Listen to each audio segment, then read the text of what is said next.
यादव के नाती हैं दिव्यांशु कुमार और दिव्यांशु कुमार राज की ओर से 25 रुपए की पुरस्कार है। बहुत बहुत धन्यवाद।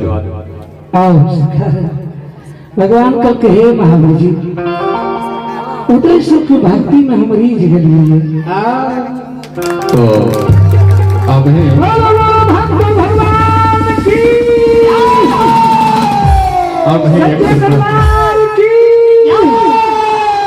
आप हैं यकृता महोदय श्री विवेक बलियार जी, जिनके सुजन से 101 रुपए की पुरस्कार है और पुष्प से की माला से दिनेश बाबू का सम्मानित किया गया है। एक बार जोरदार ताली के साथ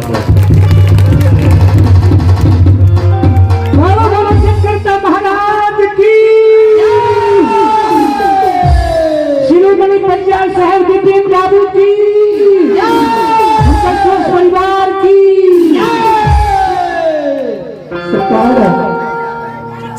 भगवान महावीर जी का कल कहे यो महावीर जी उदय सब के नाम लग पुकार करियो।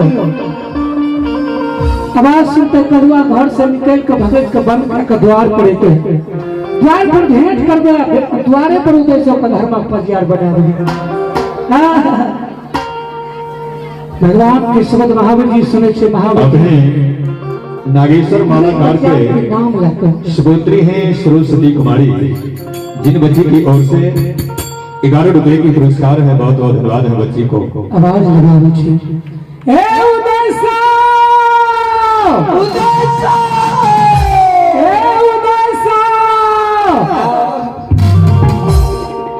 घर से बाहर भाग कर दरवाजा पर आवो तनी अति अभ्यागत के भेंट मुलाकात कर। भगवान एक आवाज लगल की दोसर आवाज तेसर आवाज उद्देश्य के कान में चल गई। ई जे कल के जे घर से निकल के द्वार पर आवो द्वारे पर भेंट काला उद्देश्य कॉल कर एक दल के भगत के बंद कर दल के कलवा घर सवाल लगावे छे सरकार कोई हमारे दोस्त महिम छे कि अतिथि मेजबान छे कि कोई नगर निवासी के समाज छे द्वार पर हमरा बोला रहल छे भेंट करे ले अखन हमरा फुर्सत नहीं छे अहाँ के भेंट करे ले हम द्वार पर जेबे। भगवान आवाज लगावे छे से किया उदय करुआ घर से समझे छे सरकार लये घानी तो कॉलम तोरी के गलिया धनुआर तोरी के घानी छई।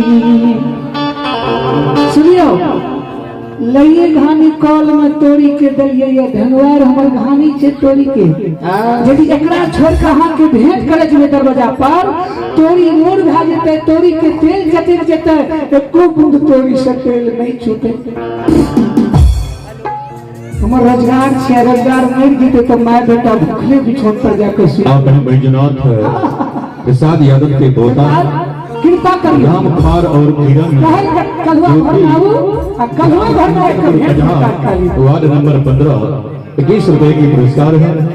बहुत बहुत धन्यवाद है बच्चे और बच्ची को। श्रोता भगवान बाबू भैया से माँ बहन सब उदय से कोमल वाणी का सिर का भगवान को दया लेकर कहे बाबू जी देखिए उदय से वाणी में कते मीठा रस है के कोमल वाणी छे गोसाई कभी लिखल के ऐसा वाणी बोलिए मन के आपा खोए और उनको शीतल करे अपनो शीतल होए।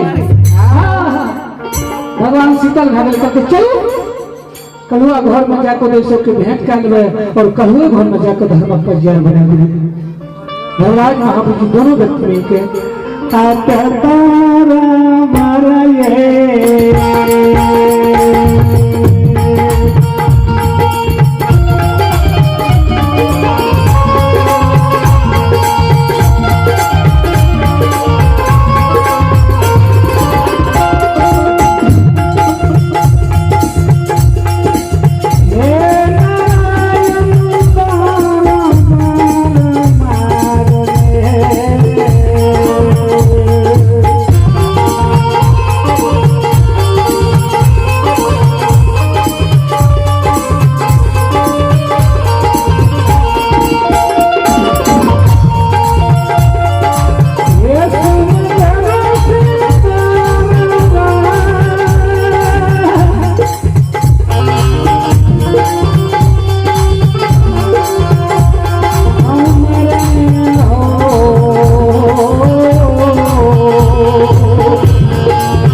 बढ़ाता है।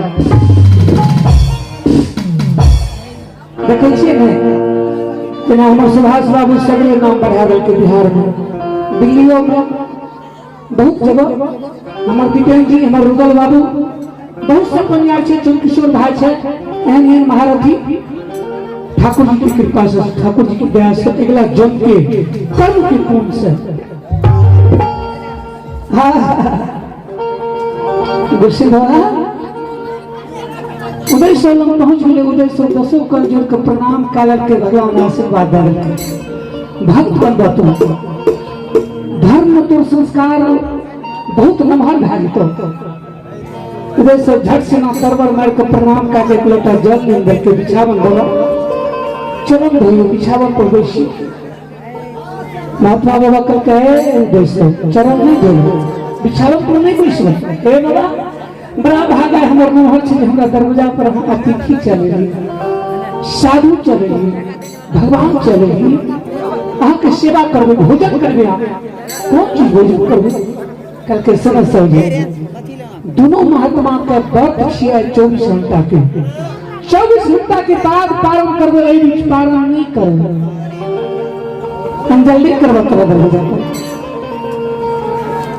धर्मराज बाबा के असबान कौदै सोयो उजनी पूर्ण सुनै छै बाबा कोनो से हमरा संगे ले तो कोना हम उधार है कौन काम से हमरा करवा जा पड़ेगी कौन जरूरी से उदय से कृष्ण भगवान के उदय से दया